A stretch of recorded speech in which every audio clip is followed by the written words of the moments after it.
வளையல் போடுங்க. அப்பா கிட்ட என் வளையலுக்கும் சேர்த்து காசு வாங்கிக்கோங்க. சரி, இதுல எந்த வளையமா வேணும்? கை நிறைய கலகலன்னு சத்தம் வர மாதிரி போடுங்க. நிறைய போடுங்க. கலகலன்னு சத்தம் வரணுமா? என்னப்பா குழந்தைக்கு வளையல் போட்டு விட்டியா? எவ்வளவு ஆச்சு? வளையல்லாம் போட்டாச்சு சாமி. சரி. முதல் பொண்ணுக்கு 1/2 டசன் போட்டேன். சரி. ரெண்டாவது பொண்ணுக்கு 2 டசன் வளையல் போடுங்க. மொத்தமா சேர்த்து 7 இருப்பா இருப்பா, நீ எத்தனை பொண்ணுக்கு போட்ட? நீங்க இங்க இருந்தப்போ அவங்க கூட இருந்துச்சு. அந்த பொண்ணு 1/2 டசன் போட்டுக்கிச்சு.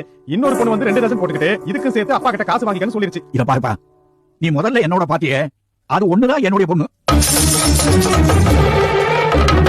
அப்படின்னா வந்து வளையல் போட்டுக்கிட்டு அப்பா கிட்ட காசு வாங்கிக்கன்னு சொல்லிச்சே அந்த பொண்ணு? ஏன்பா, ரோட்ல போற வர பொண்ணுங்க எல்லாம் வளையல் போட்டுக்கிட்டு அப்பா கிட்ட வாங்கிக்கணும்னு சொன்னா நான் எப்படிப்பா கொடுக்க முடியும்?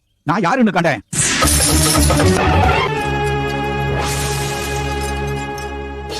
இனிமே என்ன பொண்ணு உறவு சொல்லி கூப்பிடாத. நீ எனக்கு அப்பாவும் இல்ல, நான் உனக்கு பொண்ணும் இல்ல. இனிமே நமக்குள்ள ஒண்ணும் இல்ல. சர்வேஸ்வரி, இது கோபம் இல்லம்மா, நீ எனக்கு கொடுக்க நினைக்கிற தண்டனை. முதல்ல தானே மகளே மகளேன்னு சொல்லுது. ஆனா மனசுக்குள்ள என்ன அப்படி இல்லையே. என்னடி அம்மா சொல்ற? எப்படி சொல்ற? சர்வேஸ்வரி, நீயா எப்படி சொல்ற? நானும் நீ நிஜமாவே என்ன பொண்ணா நினைக்கிறத நம்பி ஏமாந்துட்டேன். என் புருஷன் அந்த சுந்தரேஸ்வரனே வளையல்காரனை வந்து உன்னை சோதிச்சார். நான் தகப்பன் ராசி இல்லாதவ. தட்சணும் தப்பான தகப்பன், இந்த அச்சகனும் அப்படிதானே நிரூபிக்க வந்தாரு. உன்னை நம்பி நான் வளையல் வாங்கி போட்டுக்கிட்டேனே.